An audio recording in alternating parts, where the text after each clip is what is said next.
विद्यार्थी मित्रांनो, मागील भागात आपण 1947 ते 1962 या पहिल्या पर्वातील आंतरराष्ट्रीय स्थिती अभ्यासली. त्याचप्रमाणे या काळात अमेरिका आणि रशिया यांमध्ये काही महत्त्वाचे लष्करी गट आणि आघाड्या निर्माण झाल्या.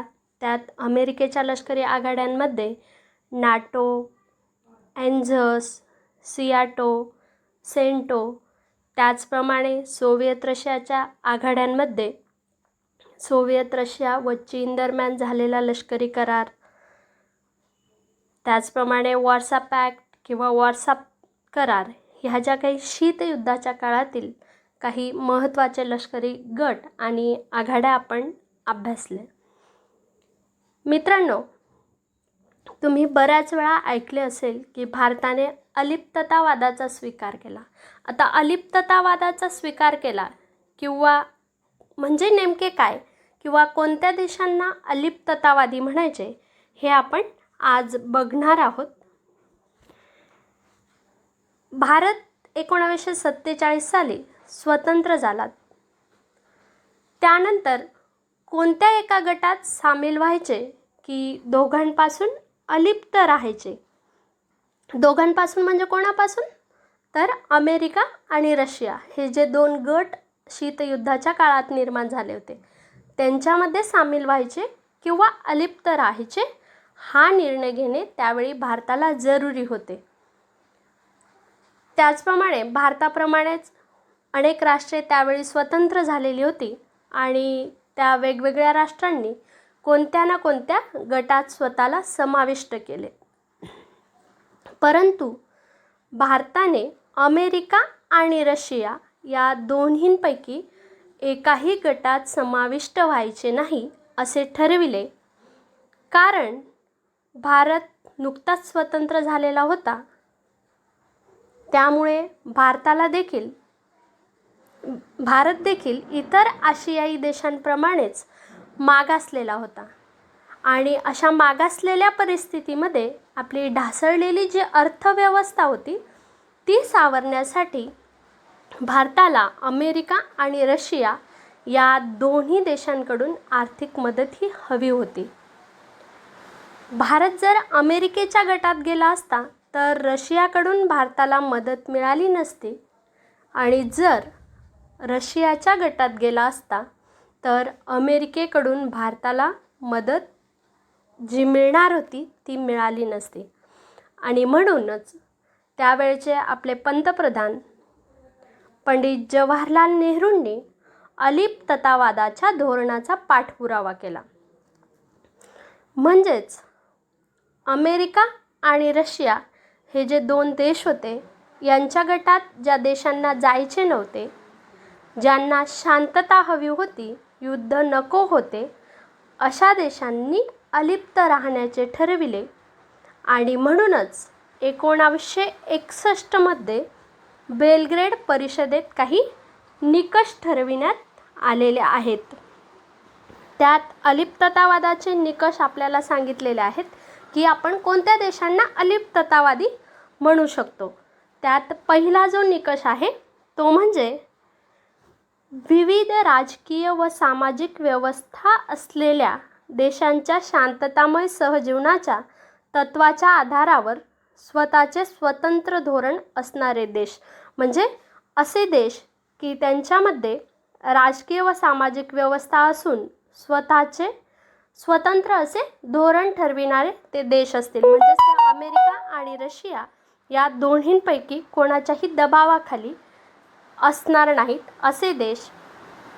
त्याचप्रमाणे दुसरा जो निकष आहे तो म्हणजे राष्ट्रीय स्वातंत्र्याच्या चळवळींना पाठिंबा देणारे देश.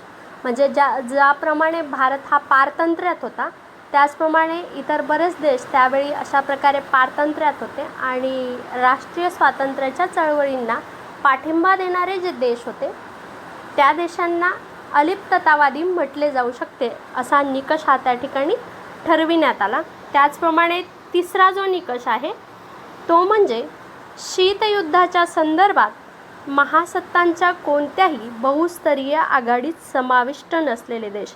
आपण मागे ज्या आघाड्या बघितल्या, रशियाच्या काही लष्करी आघाड्या बघितल्या, सोव्हिएत रशियाच्या अमेरिकेच्या काही लष्करी आघाड्या बघितल्या, त्यात सिॲटो, सेंटो, नाटो ह्या ज्या काही अमेरिकेच्या लष्करी आघाड्या होत्या. तसंच वॉर्सा पॅक्ट हा रशियाचा लष्करी करार होता. म्हणजे ह्या करारामध्ये समाविष्ट नसलेले जे देश होते त्यांना अलिप्ततावादी म्हटले जाऊ शकते.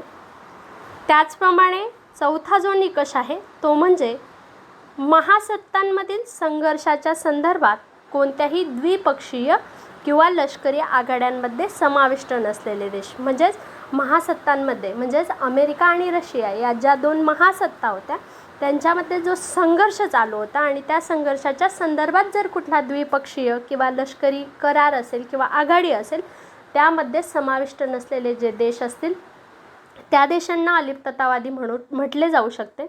त्याचप्रमाणे पाचवा जो निकष आहे तो म्हणजे महासत्तांमधील आपापसातील संघर्षाच्या संदर्भात परकीय सत्तांचा आपल्या भूमीवर लष्करी तळ उभारून न देणारे देश. म्हणजे अमेरिका आणि रशिया या दोन महासत्तांमध्ये आपापसात जो संघर्ष होता त्या संघर्षाच्या संदर्भात कुठल्याही परकीय देशाला आपल्या भूमीवर म्हणजेच आपल्या देशाच्या भूमीवर किंवा आपल्या देशात कुठलाही लष्करी तळ उभारून न देणारे जे देश असतील त्या देशांना अलिप्ततावादी असे म्हटले जाऊ शकते. हे 5 निकष त्या ठिकाणी अलिप्ततावादी म्हणजे अलिप्ततावादी कोणत्या देशांना म्हणायचे, ज्या देशांनी हे 5 निकष पाळले त्या देशांना अलिप्ततावादी असे म्हटले जाऊ शकते. हे निकष त्या ठिकाणी 1961च्या बेलग्रेड परिषदेमध्ये ठरविण्यात आले. असे महत्त्वपूर्ण निकष अलिप्ततावादी देशांनी ठरविले आणि ते ज्यांना मान्य असतील ते देश या अलिप्ततावादी गटात येतील. याच पर्वात म्हणजे 1947 ते 1962 या कालखंडातच अलिप्ततावादी चळवळीचीही सुरुवात झाली आणि तत्कालीन युगोस्लाव्हियाची राजधानी बेलग्रेड येथे 1961मध्ये अलिप्ततावादी देशांची पहिली परिषद झाली. अलिप्ततावादाच्या संकल्पनेत 2 तत्वेही आधारभूत होती. म्हणजे अलिप्ततावाद ही जी संकल्पना होती किंवा ही जी व्याख्या होती त्यामध्ये 2 जी तत्वे होती ती आधारभूत होती, महत्त्वाची होती. त्यात पहिलं जे तत्व आहे ते म्हणजे जागतिक घडामोडींचे स्वतंत्र आकलन आणि दुसरं जे तत्व होतं ते म्हणजे शांततावादी दृष्टिकोन. तर जागतिक घडामोडींचे स्वतंत्र आकलन म्हणजेच जगामध्ये ज्या काही घडामोडी चालू आहेत, जगामध्ये जी काही परिस्थिती आहे तिचं स्वतंत्रपणे आकलन करणारे देश. त्याचप्रमाणे शांततावादी दृष्टिकोन असणारे देश म्हणजे ज्या देशांना युद्ध नको आहे, शांतता हवी आहे असा शांततावादी दृष्टिकोन. आणि त्यामुळे अलिप्ततावादी देश शीतयुद्धाच्या काळातील महासत्तांच्या आघाड्यांपासून दूर राहिले आणि स्वतःचे योग्य असे धोरण त्या ठिकाणी अलिप्ततावादी देशांनी ठरवले किंवा आखले. म्हणजे जे देश महासत्तांमध्ये समाविष्ट झाले नाही किंवा अमेरिका आणि रशिया या दोन्हींपैकी कोणाच्याही गटात समाविष्ट झाले नाही त्या देशांना या ठिकाणी आपण अलिप्ततावादी असे म्हणत असतो. आपण 1947 ते 1962 या पहिल्या पर्वातील आंतरराष्ट्रीय स्थिती अभ्यासली. त्यात शीतयुद्धाच्या काळातील महत्त्वाचे लष्करी गट व आघाड्या, त्याचप्रमाणे कोणत्या देशांना अलिप्ततावादी म्हणायचे हे आपण अभ्यासले. आता आपण अभ्यासणार आहोत भारताचे धोरण. म्हणजेच 1947 ते 1962 या काळामध्ये आपल्याला सगळ्यांना माहितीच आहे की 15 ऑगस्ट 1947ला भारत स्वतंत्र झाला. मग त्यावेळी भारताचे धोरण कशा प्रकारचे होते किंवा भारताने कशा प्रकारचे धोरण आखले हे आपण या ठिकाणी अभ्यासणार आहोत. भारताचे धोरण जे आहे त्याचा मुख्य मुद्दा म्हणजे शांतता. सुरुवातीपासूनच भारताचे धोरण हे शांततावादी होते. पंडित जवाहरलाल नेहरू यांनी 7 सप्टेंबर 1946 रोजी आकाशवाणीवरून जे भाषण केले त्यात भारताचा जगाकडे पाहण्याचा दृष्टिकोन आणि भारताचे संरक्षण धोरण स्पष्ट केले. 7 सप्टेंबर 1946 म्हणजे त्यावेळी भारत स्वतंत्रही झालेला नव्हता. तेव्हाच त्या ठिकाणी आपले जे त्यावेळचे पंतप्रधान होते पंडित जवाहरलाल नेहरू यांनी आपला जगाकडे पाहण्याचा दृष्टिकोन म्हणजेच धोरण हे स्पष्ट केलेले होते. ते म्हणाले, ज्या देशांनी आणि गटांनी एकमेकांविरोधात आघाड्या करून जगाला महायुद्धाच्या दिशेने लोटले, म्हणजे ज्या देशांनी म्हणजे अमेरिका आणि रशिया या दोन्ही देशांनी एकमेकांविरोधात आघाड्या केल्या आणि जगाला महायुद्धाच्या दिशेने लोटले, अशा गटातटांच्या सत्ताकारणापासून शक्य होईल तितके दूर राहण्याचा प्रयत्न हा भारताचा राहील. म्हणजे अमेरिका आणि रशिया यांनी त्या ठिकाणी जगाला महायुद्धाच्या दिशेने लोटले आणि अशा या गटातटांच्या सत्ताकारणापासून दूर राहण्याचा भारताचा प्रयत्न हा राहील. यावरून स्पष्ट होते की महासत्तांमध्ये त्यावेळी जे शीतयुद्ध चालू होते त्या भांडणापासून भारत स्वतःला दूर ठेवू इच्छित होता. पंडित नेहरूंनी जेव्हा आकाशवाणीवरून हे भाषण केले तेव्हा वास्तविक भारत स्वतंत्र देखील झालेला नव्हता. म्हणजेच सुरुवातीपासूनच भारताचे धोरण हे शांततेचे होते हे या ठिकाणी स्पष्ट होते. नेहरू युगातील भारताचे जे संरक्षण धोरण होते त्याची उभारणी म्हणजे पंडित जवाहरलाल नेहरू ज्यावेळेस आपले पंतप्रधान होते त्यावेळेस त्यांचं जे संरक्षण धोरण होतं त्याची उभारणी ही मुख्यतः 2 तत्वांवर झाली. त्यात पहिले जे तत्व आहे ते जागतिक घडामोडींचे स्वतंत्र आकलन आणि 2 शांततामय मार्गांचा पुरस्कार. आणि ही जी 2 तत्वे होती ती भारताने इतरांना सुद्धा पटवून दिली. ज्याप्रमाणे आपण बघितले की अलिप्ततावादाच्या संकल्पनेत जी 2 महत्त्वाची तत्वे ही आधारभूत होती की तीच या जवाहरलाल नेहरूंच्या संरक्षण धोरणाची मुख्य तत्वे होती. त्यात जागतिक घडामोडींचे स्वतंत्र आकलन आणि शांततामय मार्गांचा पुरस्कार. आणि ही जी 2 तत्वे होती ती भारताने इतर देशांना देखील पटवून दिली. याचा अर्थ स्पष्ट होता की भारत हा या शीतयुद्धापासून स्वतःला दूर ठेवू इच्छित होता. म्हणजे यावरून स्पष्ट होत होते की भारताला या शीतयुद्धामध्ये समाविष्ट व्हायचे नव्हते किंवा स्वतःला दूर ठेवायचे होते आणि म्हणूनच या लष्करी आघाड्यांच्या राजकारणापासून स्वतःला दूर ठेवण्याची भारताची इच्छा होती. फक्त भारतातच नव्हे तर संपूर्ण जगामध्ये शांतता नांदावी अशी भारताची इच्छा होती. आता भारताची इच्छा होती की संपूर्ण जगामध्ये शांतता नांदावी, सगळ्यांनी शांततावादी दृष्टिकोन ठेवावा. भारताला जोपर्यंत शक्य झालं तोपर्यंत भारताने इतरांना सुद्धा हा मुद्दा पटवून दिला. आणि मग जवाहरलाल नेहरूंची जी 2 तत्वे होती संरक्षण धोरणाची मुख्य ती म्हणजे जागतिक घडामोडींचे स्वतंत्र आकलन आणि शांततामय मार्गांचा पुरस्कार, या धोरणाची अंमलबजावणी कशा प्रकारे केली हे आपण बघणार आहोत.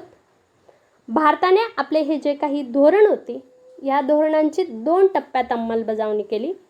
त्यातला पहिला जो टप्पा आहे तो म्हणजे आशिया व आफ्रिका खंडातील देशांमध्ये प्रादेशिक सहकार्याला प्रोत्साहन देणे. म्हणजे आशिया आणि आफ्रिका या खंडांमध्ये जे देश आहेत त्या देशांमध्ये प्रादेशिक सहकार्याला प्रोत्साहन देणे. म्हणजेच या 2 खंडात जे देश असतील त्यांनी महासत्तांच्या आघाडीपासून दूर ठेवून प्रादेशिक सहकार्य करणे. त्याचप्रमाणे दुसरा जो टप्पा आहे तो म्हणजे अलिप्ततावादी धोरणाची पाठराखण करणे. म्हणजेच महासत्तांच्या आघाड्यांपासून स्वतःला दूर ठेवणे. म्हणजेच अलिप्ततावादी धोरणाचे महत्त्व हे भारताने स्वतःही लक्षात घेतले आणि इतर देशांनासुद्धा ते महत्त्व पटवून दिले. 1947 मध्ये दिल्ली येथे भारताने आशियाई देशांची प्रादेशिक परिषद आयोजित केली असून या परिषदेत आशियातील स्वातंत्र्य चळवळींमधील अनेक नेते एकत्र आले होते. म्हणजे आशिया खंडामध्ये ज्या स्वातंत्र्य चळवळी चालू होत्या त्या चळवळींमधील अनेक नेते हे 1947मध्ये दिल्ली येथे भारताने आशियाई देशांची जी प्रादेशिक परिषद आयोजित केली होती त्या ठिकाणी एकत्र आले होते. तर आशिया खंडातील समान प्रश्न आणि आशियात प्रादेशिक वादाची रुजवणूक या संदर्भात चर्चा करण्यासाठी हे नेते एका व्यासपीठावर आले होते. म्हणजे आशिया खंडातील जे समान प्रश्न होते, म्हणजे आशिया खंडातील जे देश होते त्यांना सगळ्यांना जे सारखे प्रश्न होते ते प्रश्न आणि आशिया खंडामध्ये प्रादेशिक वादाची रुजवणूक या संदर्भामध्ये चर्चा करण्यासाठी हे जे देश आहेत ते किंवा देशातील जे नेते आहेत ते एका व्यासपीठावर 1947मध्ये दिल्ली येथे एकत्र आले. आता आशियात प्रादेशिक वादाची रुजवणूक म्हणजेच प्रादेशिकतावाद म्हणजे काय हा प्रश्न तुम्हाला पडला असेल. तर 1947मध्ये दिल्ली येथे झालेल्या परिषदेत प्रादेशिक वादाची रुजवणूक तर झालीच, परंतु प्रादेशिकतावाद म्हणजे नेमके काय.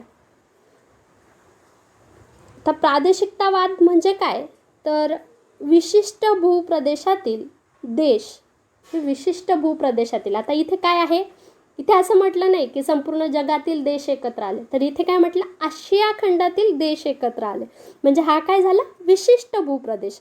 आणि या विशिष्ट भूप्रदेशातील जे देश आहेत ते सहकार्याच्या भावनेने म्हणजेच एकमेकांना मदतीच्या भावनेने, आता प्रत्येक देशाला किंवा अशा प्रकारे आशिया खंडामध्ये बरेच देश त्यावेळेस पारतंत्र्यात होते आणि या त्यांचे प्रश्न देखील समान होते किंवा सारखे होते. आणि या विशिष्ट भूप्रदेशातील देश सहकार्याच्या भावनेने किंवा एकमेकांना मदत करण्याच्या भावनेने एकत्र आल्यास प्रादेशिक संघटना निर्माण होतात.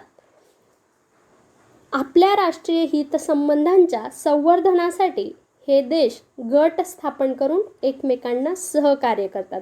म्हणजे आपले राष्ट्रीय हितसंबंध जोपासण्यासाठी किंवा रक्षणासाठी हे जे देश आहेत ते गट स्थापन करून एकमेकांना सहकार्य करतात आणि अशा संघटनांना प्रादेशिक संघटना असे म्हणतात.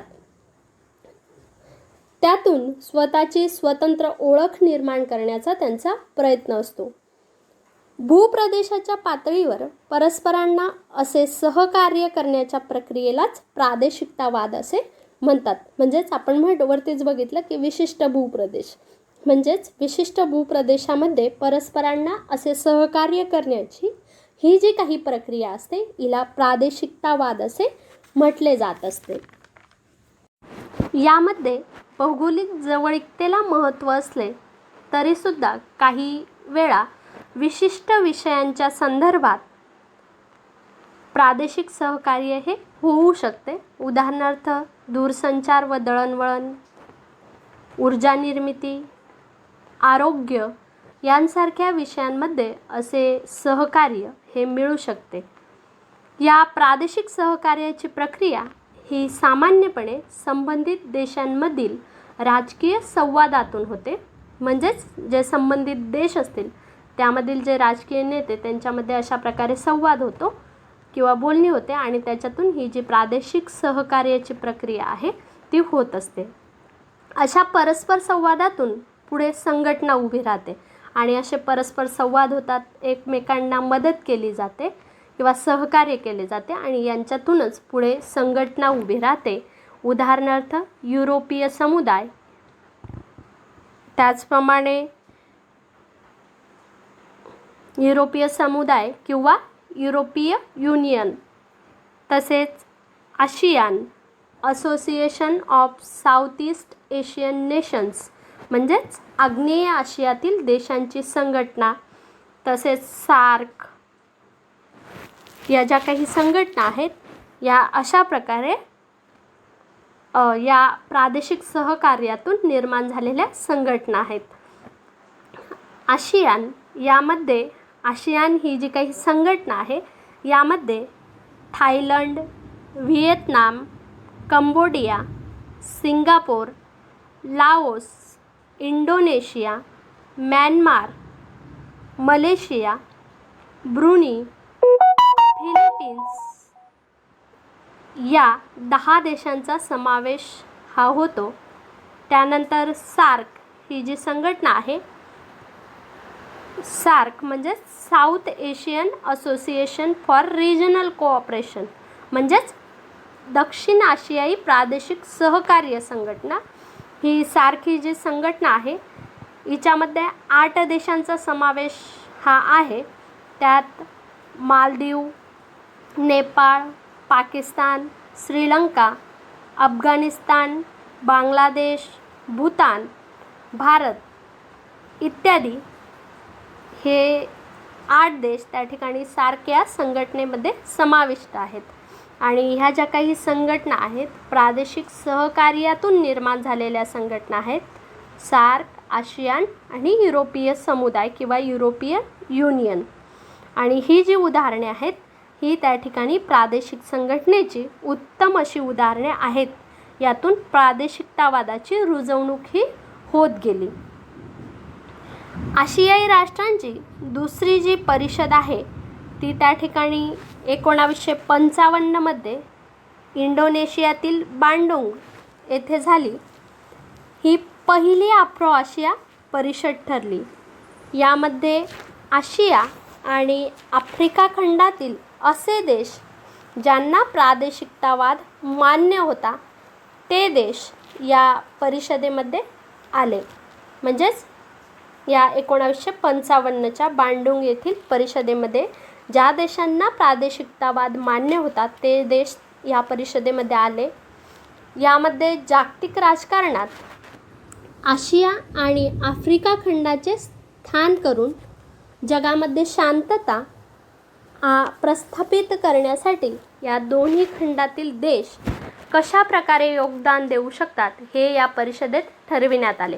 म्हणजे 1955 साली बांडुंग या ठिकाणी जी परिषद झाली तिच्यामध्ये आशिया आणि आफ्रिका खंडातील देश हे जगामध्ये शांतता प्रस्थापित करण्यासाठी काय करू शकतात ह्याविषयी चर्चा ही या परिषदेमध्ये झाली.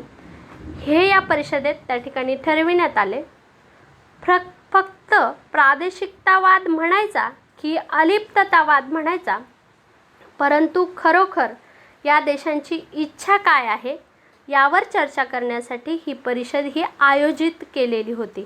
म्हणजेच आपण याला एकमेकांना प्रादेशिक सहकार्य करणे याला प्रादेशिकतावाद म्हणायचा किंवा त्या ठिकाणी अलिप्ततावाद म्हणायचा. आणि खरोखर या आशिया आणि आफ्रिका खंडातील देशांची इच्छा काय आहे याविषयी सुद्धा चर्चा ही त्या ठिकाणी या 1955च्या बांडुंग परिषदेमध्ये केली गेली.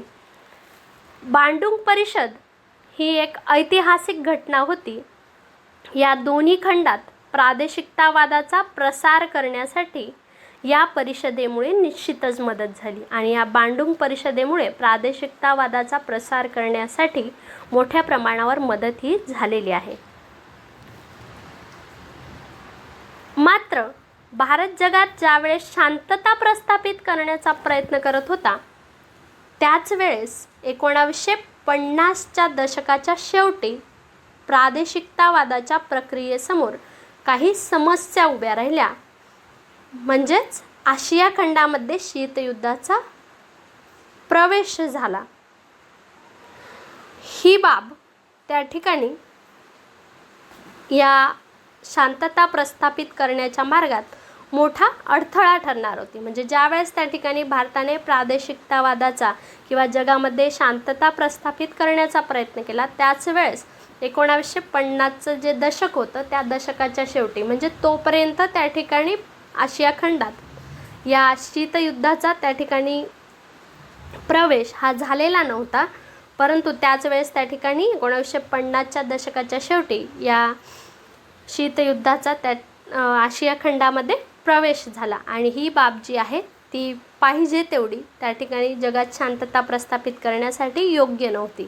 आणि यामुळे काय झाले की जे देश 1950च्या आधी प्रादेशिकतावाद आणि अलिप्ततावादाच्या गोष्टी करत होते तेच देश आता अमेरिका आणि रशियाच्या लष्करी आघाड्यांमध्ये समाविष्ट झाले. म्हणजे आशिया खंडामध्ये या शीतयुद्धाने प्रवेश केला आणि जे देश प्रादेशिकतावाद आणि अलिप्ततावादाच्या मोठमोठ्या गोष्टी करत होते तेच देश आता अमेरिका आणि रशिया यांच्या लष्करी आघाड्यांमध्ये समाविष्ट झाले. आणि अलिप्ततावादाच्या दृष्टीने ही बाब काही प्रमाणात चिंताजनक होती किंवा निगेटिव्ह होती.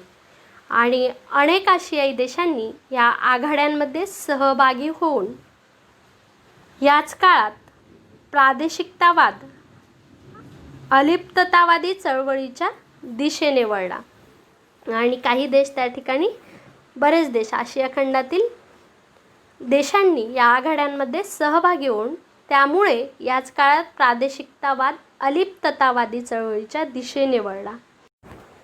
युगोस्लाव्हियातील बेलग्रेड येथे 1961 मध्ये पहिली अलिप्ततावादी परिषद भरवली गेली. अलिप्ततावादी चळवळ ही महासत्तांच्या लष्करी आघाड्यांपासून दूर होती, म्हणजेच अंतर राखून होती.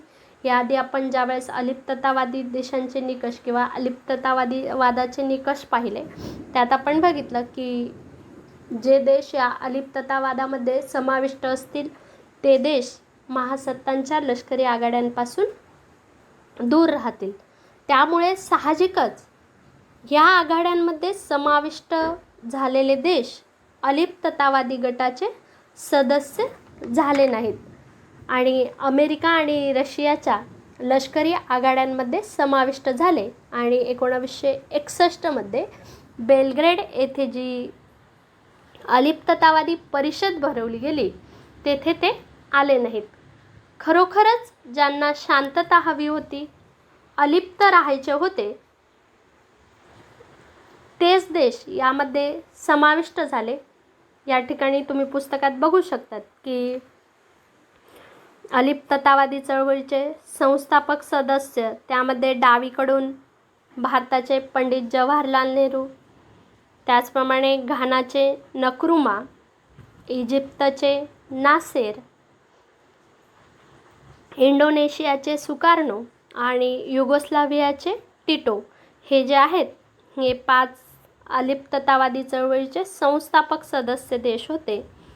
आणि अशा प्रकारे आपण 1947 ते 1962 हे जे काही पहिले पर्व आहे यातील आंतरराष्ट्रीय स्थिती अभ्यासली. तसेच शीतयुद्धाच्या काळातील काही महत्त्वाचे गट आणि आघाड्या अभ्यासल्या. त्याचप्रमाणे कोणत्या देशांना अलिप्ततावादी म्हणायचे किंवा अलिप्ततावाद म्हणजे काय, त्याचप्रमाणे भारताचे धोरण, त्यात प्रादेशिकतावाद म्हणजे काय किंवा प्रादेशिक सहकार्य आणि त्यातून निर्माण झालेल्या प्रादेशिक सहकार्य संघटना आपण बघितल्या. पुढील लेक्चरला आपण अभ्यासणार आहोत याच पहिल्या पर्वातील म्हणजेच 1947 ते 1962 या पर्वात भारताच्या सुरक्षेसमोर कोणकोणती आव्हाने होती